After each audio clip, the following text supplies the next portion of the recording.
Oke, kali ini saya bersama dengan New Director Indonesia, Bapak Hasibuan Kanata dari Makassar. Saya bersyukur bisa meminta waktu beliau supaya bisa sharing dengan kita semuanya sore hari ini. Nah, saya kenal Pak Hasibuan ini adalah seorang sosok yang low profile ya, bisa dibilang ada pepatah mengatakan bekerjalah dalam diam, biarkan kesuksesanmu yang bersuara keras. Nah, itu menggambarkan sosok dari Pak Hasibuan Kanata. Langsung saja kita sapa beliau. Selamat sore Pak Hasibuan. Selamat sore Pak Edi, gimana kabar Pak? Baik Pak, terima kasih banyak Pak. Terima kasih juga sore hari ini Sama-sama Pak. bisa sharing dengan kami semua.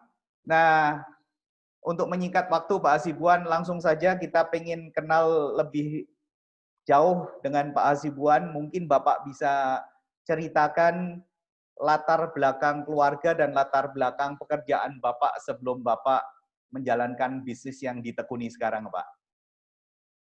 Oke, terima kasih banyak Pak Edi. Perkenalkan, nama saya Hasibuan Kanata.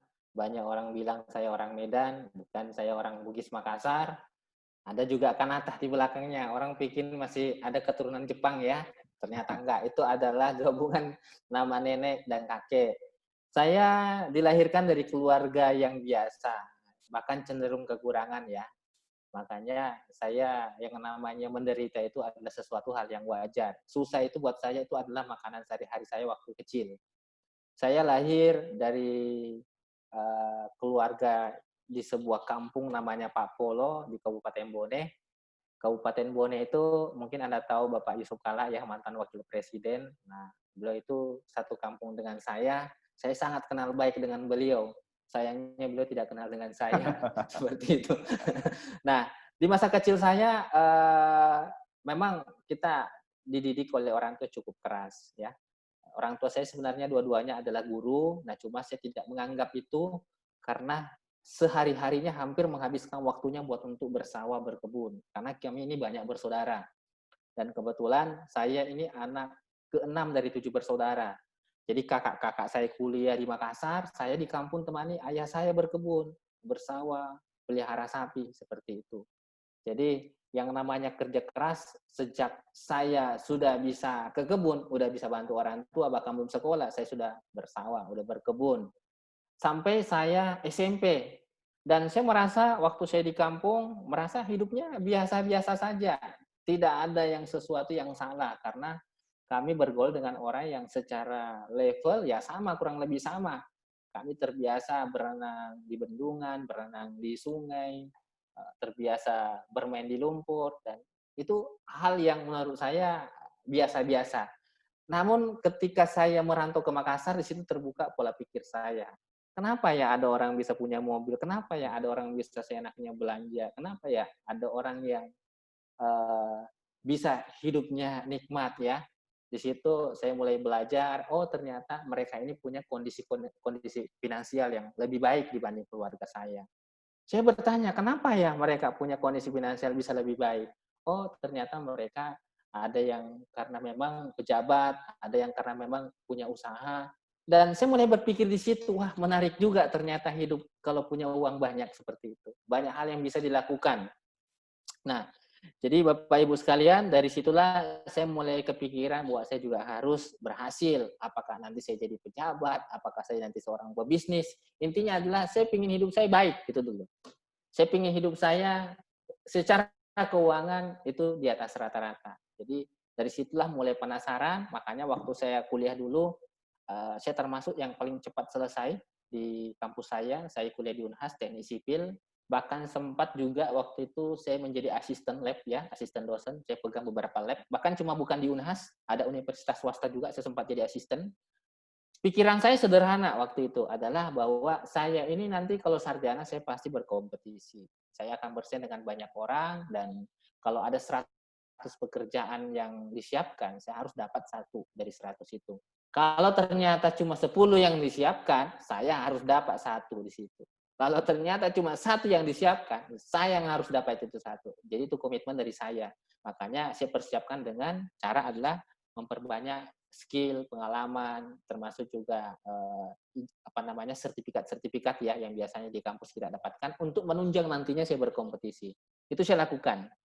Nah, namun yang terjadi adalah sebelum saya sarjana, saya sempat dipanggil oleh Om, kebetulan Om saya, beliau ini seorang kontraktor besar, beliau juga dosen, tapi punya project. Saya diminta pegang projectnya itu, di situ saya belajar. Ternyata yang namanya dunia kerja kejam. Entah saudara, entah keluarga, entah orang lain, kejam ternyata. Saya rasanya diperas, tidak sebanding dengan hasil yang saya dapatkan. Karena saya ini adalah termasuk orang yang paling senang menghitung. Saya hitung, saya dapat gaji sekian, kerjanya sekian. Ini nggak masuk akal ini penjajahan ini. Jadi saya bisa detailkan bahwa walaupun mungkin di mata orang bahwa gaji itu normal, itu lumayan banyak, apalagi buat masih mahasiswa. Tapi saya pribadi saya bilang ini penjajahan ini. Ini saya kerja dari jam sekian, bulan jam sekian, dikasih sekian, belum lagi kalau ada trouble, saya harus tanggung jawab, dimarah-marahi. Ini penjajahan ini, nggak boleh begini. Saya mikir-mikir adakah pekerjaan lain selain seperti ini? Tidak ada pilihan yang lebih baik. Saya cuma bilang, saya tidak akan pernah bekerja lagi. Saya akan cari alternatif lain yang bisa membuat saya hidup lebih baik. Nah, disitulah doa saya dijawab sama Allah. Saat itu menjelang proyeknya selesai, datang sepupu saya dari Bandung, ada Bapak Rizky Kanata. Beliau jelaskan bisnis ini, dan saya pribadi termasuk orang yang tidak melihat dulu apa yang ditawarkan, lihat dulu sikap orang yang menawarkan. Yang saya kaget adalah ketika beliau menjelaskan bisnis ini dengan begitu rapi, secara profesional. Respect saya itu maksimal ke beliau. Saya bilang luar biasa nih orang ini profesional. Jadi pada saat beliau selesai presentasi mengenai bisnis ini, beliau tanya, ada mengerti nggak? Saya bilang nggak ada yang saya ngerti sama sekali. Karena fokus saya bukan dari penjelasannya. Fokus saya itu melihat attitude-nya. Jadi jangan sampai Bapak Ibu sekalian nanti ngajak orang lain, itu fokusnya Anda ke tiansinya, ke bisnisnya, bukan. Concern yang Anda harus bisa jual itu adalah sikapnya Anda, itu dulu. Jadi kalau sikapnya Anda nggak menjual, nggak bisa. Saya mau jual makanan seenak apapun, kalau saya datang menawarkan dengan pakaian kotor, orang bisa muntah. Jadi makanan mungkin tidak enak-enak banget, tapi Anda kemas dengan indah, orang berebutan ambil. Jadi penting sekali sikap ini. Di situ saya belajar, ini bisnisnya pasti besar. Kenapa? Karena dibarengi sikap yang benar. Disitulah akhirnya saya mengenal bisnis ini, saya banyak cari literatur, Pak Aris jelasin, selain beliau jelasin, saya termasuk orang yang penasaran, saya cari literaturnya di mana-mana, akhirnya saya tahu bahwa potensi network marketing itu ternyata sangat besar sekali. Tadi ada yang saya catat Pak Hasibuan. Jadi cara menyampaikan informasi jauh lebih penting daripada informasi yang disampaikan sendiri ya Pak? Betul. Oke. Jadi Pak Hasibuan malah karena melihat yang mempresentasikan ini sangat profesional, jadi Bapak tertarik gitu ya. Nah, ini yang perlu kita garis bawain juga. Oke. Yang tadi yang kasih perumpamaan Pak Edi. Jadi mau seenak apapun makanannya, yang bawakan itu adalah gelandangan, kita jadinya jijik juga Pak.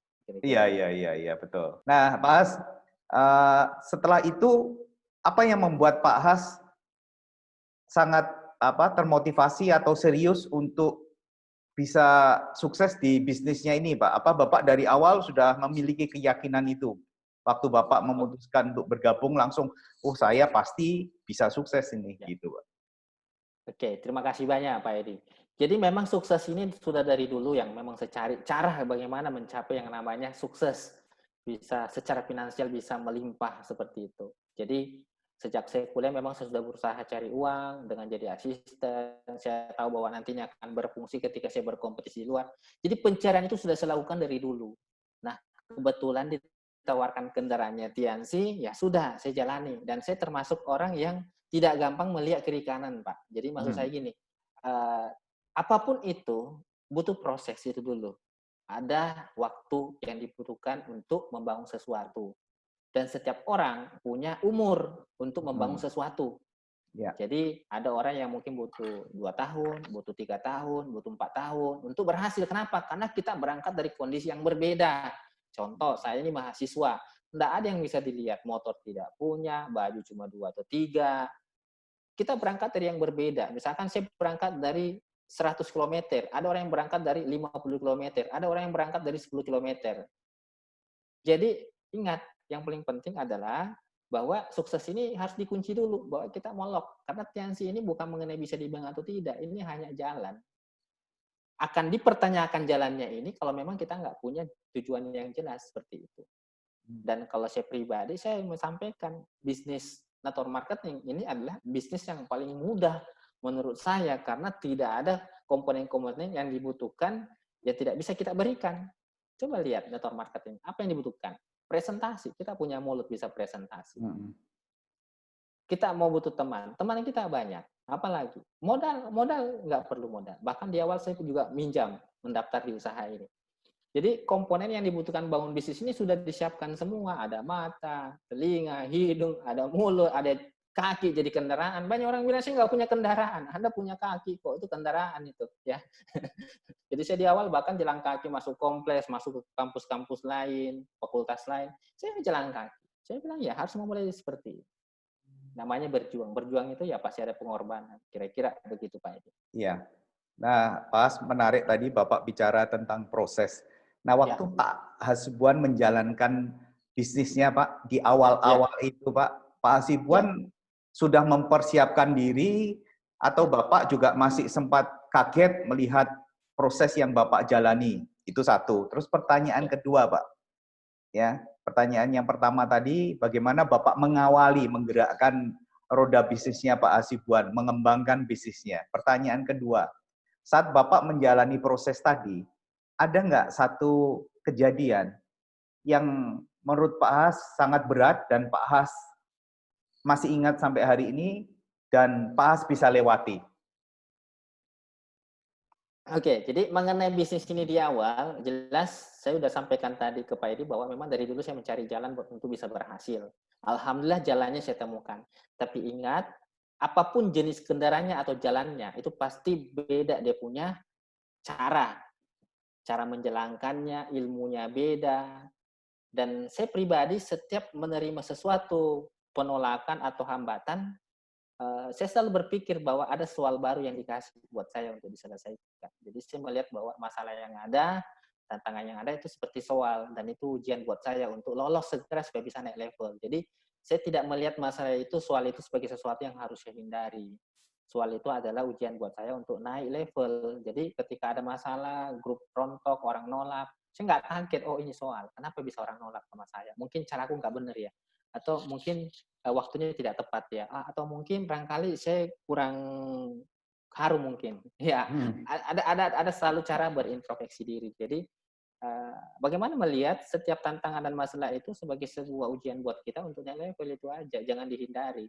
Jadi saya melihat bahwa ketika ada masalah, ada tantangan seperti jalan yang mentok, tapi sebenarnya kalau kita lanjut itu hanya sebuah tikungan yang membawa kita naik ke puncak. Oke. Jadi pas ada peristiwa yang sampai membuat Pak Has berpikir mau lanjut atau enggak gitu, atau memang Bapak sudah mempersiapkan diri, itu bukan masalah gitu ya? Saya pernah ada kejadian yang menarik ya. Waktu awal-awal saya membangun usaha ini, saya nyicil motor Pak Edi. Jadi saya nyicil motor karena bonusnya masih belum jelas. Yang motornya kadang-kadang hampir ditarik, jadinya saya minjem uang kiri kanan tapi masih lingkup saudara. Nah, waktu itu mama saya mulai komplain, daripada sibuk minjem-minjem begini, lebih baik sampai jalankan bisnisnya, yuk kerja. Nah, saya akhirnya ngomong ke orang tua, Mak, saya minta tolong karena ini butuh sesuatu yang sifatnya total, ada namanya totalitas bekerja. Saya bilang bahwa segala sesuatu itu ada umurnya. Saya cuma minta ke Mama tolong kasih saya waktu 2 tahun. Saya akan uji bisnis ini dengan apa yang saya lakukan, dengan apa yang saya tahu. Dalam 2 tahun ini saya akan evaluasi. Ada hasil, tidak ada hasil, saya akan jalankan 2 tahun. Nanti setelah 2 tahun, baru saya putuskan apakah saya layak lanjutkan ini bisnis atau tidak. Nah, tapi ternyata pas 2 tahun malah udah bisa beli mobil. Wow. Jadi bukannya mau mundur lagi, pasti lebih kencang lagi majunya. Jadi memang ada termin kerja yang saya bangun, terukur. Saya akan uji diri saya, apapun terjadi dalam rentan 2 tahun ini nggak ada urusan. Nanti evaluasinya pas 2 tahun. Tapi dalam kerjanya ini harus benar-benar tertata. Jangan sampai cuma 2 tahun tapi tidak jelas volume kerjanya, ini yang bahaya. Oke. Nah, Pak Has, Kan banyak orang waktu menjalankan bisnis, itu kan dikatakan, wah bisnis kalau waktu merintis itu hasilnya belum kelihatan. Makanya banyak orang pengen jadi Betul. karyawan, Pak. Karena kalau karyawan Betul. itu kan tiap bulan pasti terima gaji, Pak. Betul. Gitu. Nah, pengalaman Pak Has, waktu di awal dulu, sampai Bapak merasakan hasilnya itu membuat Pak Has semakin yakin, wah ini ada hasilnya. Semakin Ya. membuat Pak Has semangat dan mengerjakan lebih keras lagi, lebih serius lagi Pak Has. Ya. Boleh nggak berapa lama waktunya Pak Has bisa melihat hasilnya ini layak dan membuat Pak Has semakin yakin bahwa inilah Oke. masa depan saya, masa depannya Pak Has gitu. Oke. Yang pertama yang perlu saya harus sampaikan ke teman-teman ya bahwa keyakinan itu dia tidak diganggu oleh ada hasil atau tidak ada hasil. Itu dulu. Karena Ya. kalau 3 tahun baru ada hasil dan ternyata Anda sudah menyerah di tahun kedua, maka Anda gagal. Oke. Dan ternyata tahun kelima baru ada hasil dan Anda berkomitmen baru di hasil, Anda pasti gagal. Jadi saya tuh nggak pernah berpegang sama hasil, Pak. Oke. Yang saya pegang itu keyakinan saya. Apakah saya dikasih 2 tahun, 3 tahun, 4 tahun. Seperti itu. Jadi mengenai hasil ini saya selalu belajar begini. Lihatlah pohon mangga. Pohon mangga itu butuh bertahun-tahun baru bisa berbuah. Tapi sekali berbuah buahnya banyak dan lama bahkan kita mati pun masih berbuah. Lihatlah pohon pisang, begitu cepatnya tumbuh dan berbuah, tapi sekali berbuah mati. Ada namanya hukum-hukum alam. Jadi saya selalu merasa bahwa ketika saya berproses belum nampak hasilnya, oh jangan-jangan pondasi saya terlalu dalam. Artinya saya memang ditakdirkan bangun bangunan tinggi banget. Gitu. Jadi Oh. prasangka begitu yang saya kedepankan. Jadi tetap positif, tetap optimis ya Pak Ya, Has. betul. Oke. Karena kalau orientasi hasil berbahaya, Pak. Ya, Orientasi ya. hasil itu berbahaya, bisa mematikan. Karena ada hukum-hukum yang memang harus kita ikuti. Contoh hukum pertanian, menanam padi. Ada umurnya, ada namanya membibit, ada namanya menanam, ada memupuk, ada namanya memanen. Itu hukum-hukum itu, dan ini baru bicara padi. Nah, Pak Has, tadi kan Pak Has di awal bicara ke ibunya Pak Has. Kasih Ya, waktu saya 2 tahun. betul. Ya. Jadi Bapak sudah memberikan waktu 2 tahun. Yang kita pengen tahu Pak Has, 2 tahun itu Bapak mengukurnya bagaimana bahwa Bapak ngerasa bahwa Oke, ini boleh tetap dilanjutkan. Atau 2 tahun ternyata hasil oke. atau target yang Bapak, Tidak bisa dilanjutkan. itu dia maksudnya Pak Has. Ya, biar kita bisa Oke, belajar. Oke. pertanyaannya menarik. 2 tahun itu adalah angka yang menurut saya cukup dengan pengalaman orang yang sebelumnya menjalankan. Jadi kita lihat orang-orang yang menjalankan sebelumnya, termasuk saya sendiri, role modelnya Pak Rizky, 1 tahun dia bisa dapat, saya cuma bilang, oke, tidak apa-apa, 2 kali lipat lebih lama. Artinya apa? Ibaratnya gini, Pak, ini bisnis sudah diuji oleh banyak orang, dan Ya. terbukti. Semuanya statistik rata-rata angka kerjanya waktunya sekian. Oke lah, saya ambil rata-ratanya, saya uji diri saya. Itu aja saya kira, Pak. Jadi kita bermain dari pengalaman orang. Oke.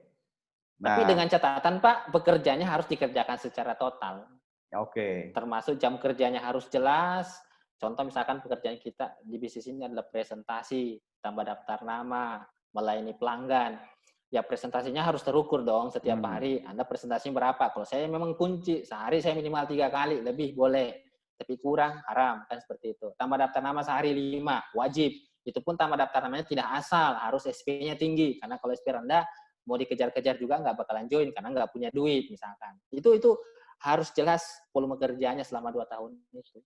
Kalau bikin durasi waktu tapi tidak terukur apa yang mau dikerja setiap harinya, ya nggak bisa juga Anda kunci 2 tahun. Bahkan 10 tahun pun dikunci nggak akan ada hasil. Jadi ada target waktu yang ditetapkan, tapi tetap dengan punya jadwal kerjanya, Pak ya. Tidak Ya, menetapkan diukur, waktu diukur. saja, tapi setelah itu Betul, tidak melakukan apa yang harus dilakukan gitu ya, kurang lebih, betul. Pak As ya. Jadi gambarannya gini Pak Edi, misalkan Ya, ini puncak yang semua capek ya. Kalau misalkan saya ingin durasinya dari sini, capek, maka saya harus mendakinya begini. Tapi kalau saya mau pendek, cepat mencapainya, tentu mendakinya lebih terjal. Jadi kalau Anda pasang targetnya 2 tahun dibanding dengan 3 tahun, pasti lebih capek yang 2 tahun kerjanya karena lebih terjal dibanding dengan 3 tahun. Tapi kalau 5 tahun mungkin lebih landai seperti itu. Jadi ada pendakian yang siap kita jalani, pertanyaannya Anda mau berapa cepat tiba. Kalau pasang 2 tahun mungkin lebih tajam, tapi kalau 5 tahun mungkin lebih landai. Yang masalah kalau Anda pasang 2 tahun tapi tidak mendaki, tapi tetap jalan lurus. Apa yang dikerjakan kemarin sama. Nah, bahaya itu. Iya, iya, iya, iya, iya, iya, iya. Ya, Ngerti, ngerti, kira-kira Mas. begitu. Oke.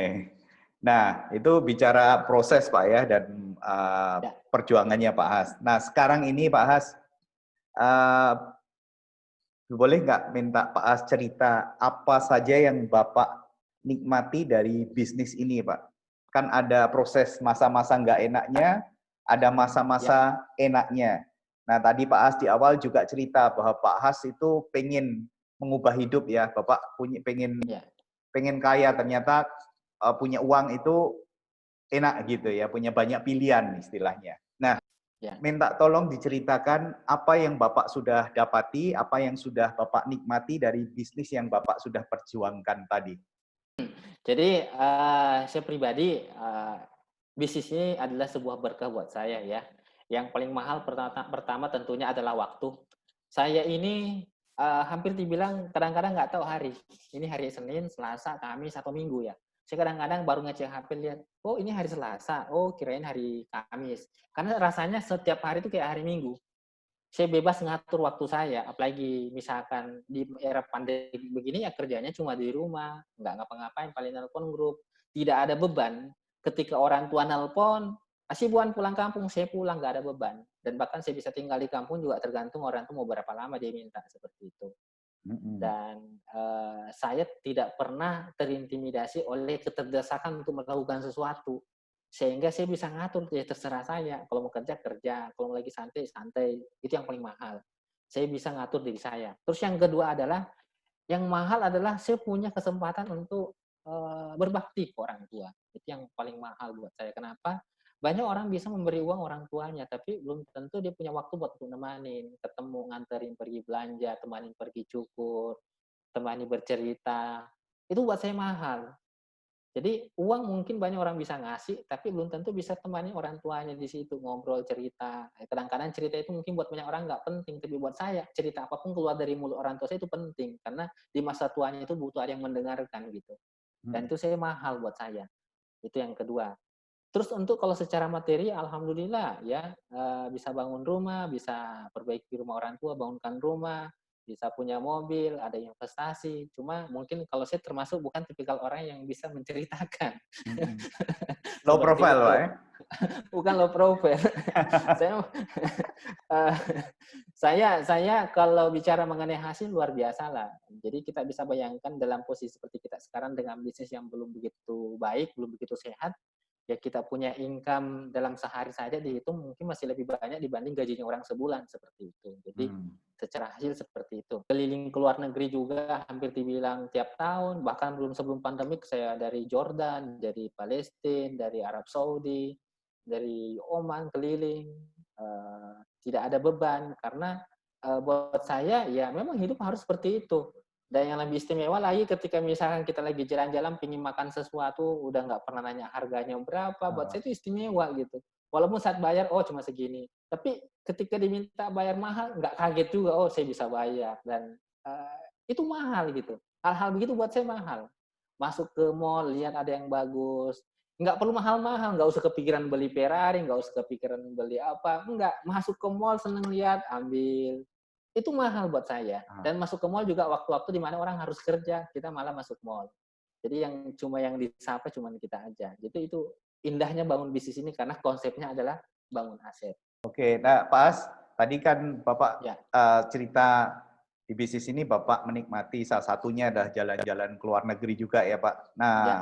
tentu Bapak sudah banyak sekali negara yang dikunjungi. Di antara Alhamdulillah. negara-negara itu Pak Has, negara Ya, mana yang sangat berkesan buat Pak Hasibuan? Dan pengalaman unik apa yang Bapak dapatkan di sana? oke.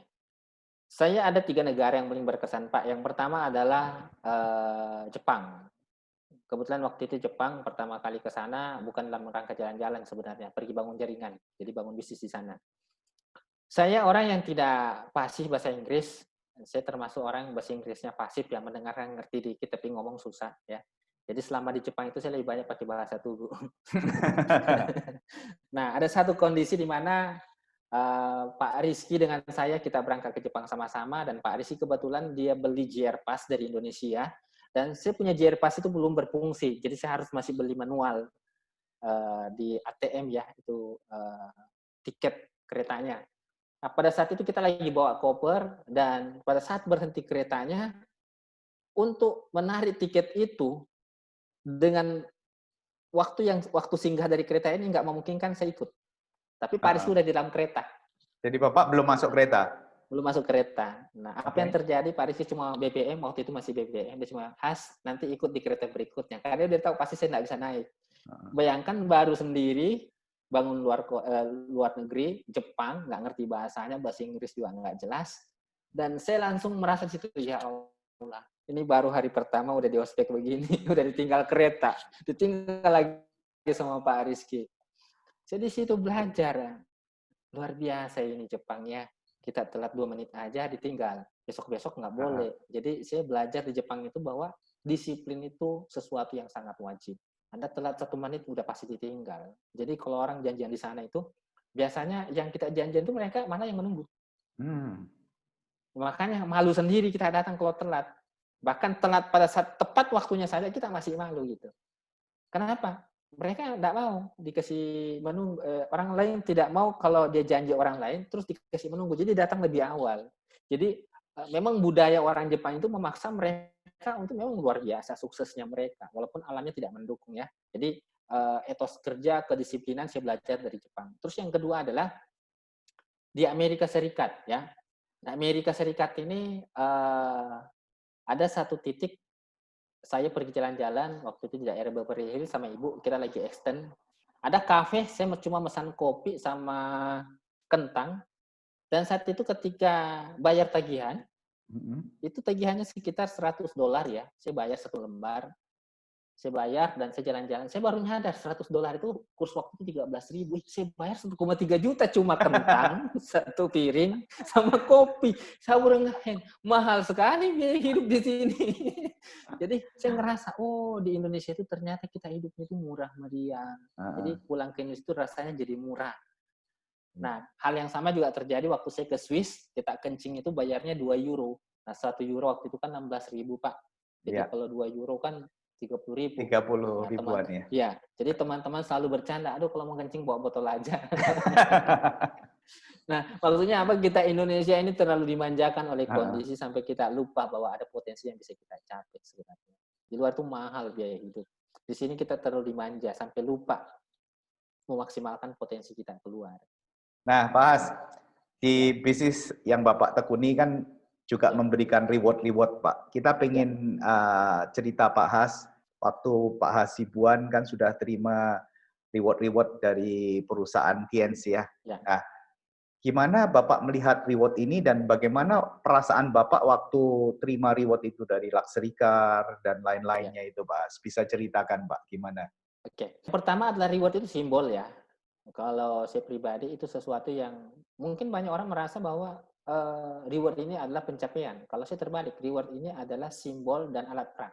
Banyak orang ketika dapat reward dan melempem dan berhenti karena merasa apa yang mau didapat sudah didapatkan. Kalau saya terbalik, reward ini adalah simbol dan itu ada alat perang. Ketika udah dapat alat perangnya, perangnya semakin bergemuruh seperti itu. Bukan sebaliknya pergi tidur, kira-kira gitu. Betul, betul, Pak. Jadi reward itu justru senjata perang ya, bukan setelah terima reward malah udah dapat langsung berhenti gitu ya. Menarik sekali. Makanya makanan, Pak. Anda dikasih makan supaya bisa pergi perang semakin kuat energinya, bukan pergi tidur nyenyak tidurnya. Memang kalau habis makan nyenyak tidur. Jadi reward itu seperti makanan. Kalau Anda makan dan Anda salah gunakan, Anda bisa pakai tidur dan nyenyak dan bangun, astaga bisnis saya ternyata tidak berkembang. Tapi Anda juga bisa pakai buat jadikan energinya pergi perang membangun sesuatu yang lebih besar. Oke. Nah, Pak Hasibuan, sekarang saya mau tanya, Pak. Bapak sudah menunjukkan dan membuktikan bahwa Bapak adalah orang yang punya komitmen luar biasa, sehingga Bapak juga bisa meraih semua yang didambakan oleh banyak orang, ya, baik kesuksesan Bapak, baik apa yang Bapak nikmati hari ini. Nah, untuk mencapai semuanya itu, tentu Pak Has ini punya sebuah karakter yang luar biasa, Pak. Nah, saya ingin Pak Has menggambarkan tentang diri Bapak dalam 3 kata, Pak Has. Apa Oke, itu, terima Pak? kasih banyak Pak Edi. Ada 3 ya. Yang pertama itu saya selalu mengedepankan yang namanya sikap fleksibel. Karena di bisnis ini kita berinteraksi dengan banyak karakter, berbagai macam umur, latar belakang juga beda-beda. Jadi fleksibel itu seperti shoe breaker. Shoe breaker itu seperti fungsinya di mobil mewah dan mobil biasa. Mobil mewah itu kalau ada lubang rasanya kok biasa aja, lembut banget. Tapi kalau misalkan mobil biasa ada lubang rasanya sakit. Jadi Anda semakin bagus subbreaker-nya itu semakin mahal. Jadi fleksibel itu adalah modal untuk jadi seorang leader. Terus yang kedua persisten.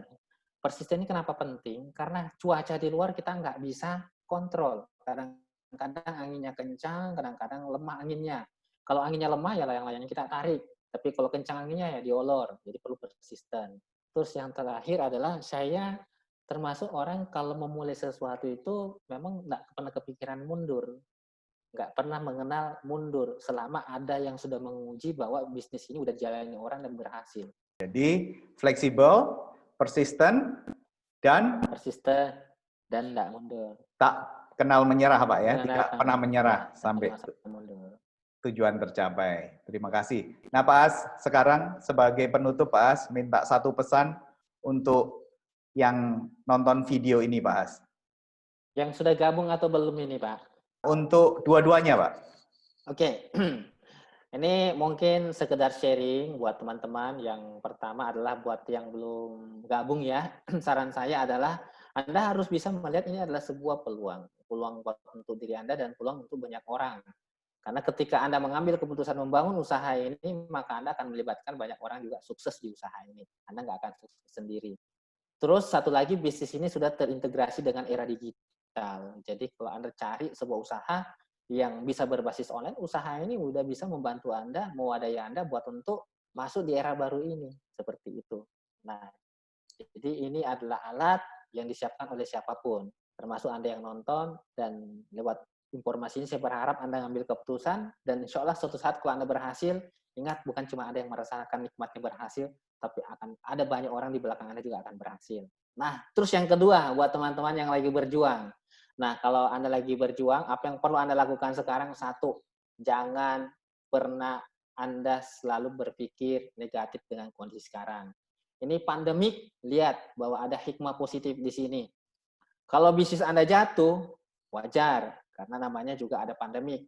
Kita dipaksa turun ke bawah, karena mungkin ada pelajaran yang perlu kita ambil, dan kita pelajari, dan kita mantul lebih tinggi dibanding titik sebelumnya. Itu namanya beradaptasi ya. Jadi Anda kalau ada bola jatuh, it's okay. Yang penting mantulnya bisa melewati titik awal. Yang bahaya adalah kalau jatuh tapi pecah di bawah, itu masalah. Jadi ingat, Anda kunci dreams-nya Anda, lock baik-baik, dan jadikan itu sebagai pegangan buat untuk maju. Mau bagaimanapun kondisinya, kita harus maju. Ini era baru, harus beradaptasi. Dan kita nggak pernah tahu pandemi ini selesai sampai kapan. Kalau 2 bulan, 3 bulan selesai, alhamdulillah. Tapi kalau 1 tahun, 2 tahun nggak selesai, ya sudah, mimpi kita terkubur. Tetap berjuang, ada upline Anda Pak Edi Kristanto yang sangat serius memandu, sampai bikin acara seperti ini saya sangat respect dengan beliau sosok teladan buat saya. Baik, terima kasih banyak Pak Hasibuan. Demikian pesan dari Director. Terima kasih. Pak Has, bincang-bincang kita kali ini saya yakin akan menjadi inspirasi dan mudah-mudahan bisa memotivasi untuk semua yang nonton sehingga mereka tidak hanya bisa pasrah yang selalu Pak Has katakan ya, jangan cuma bisa pasrah ya, tapi harus mengambil sebuah tindakan. Nah, saya yakin apa yang Bapak sampaikan tadi sudah mengunci semuanya itu. Dan harapan kami semua Pak Has, ini bisa menjadi inspirasi sehingga banyak orang yang berubah nanti hidupnya. Terima kasih amin, Pak Hasibuan. Amin. Terima kasih Sama-sama banyak Pak Edi, sama-sama Pak, untuk sama-sama. semua sharing-sharingnya. Ya, semoga Pak Has selalu dalam kondisi sehat bersama dengan keluarga. Amin. Bisnisnya semakin besar dan semakin diberkati Pak Has. Baik. Sama buat Pak Edi, insya Allah. Terima kasih Pak Has. Sampai jumpa lagi Pak Has.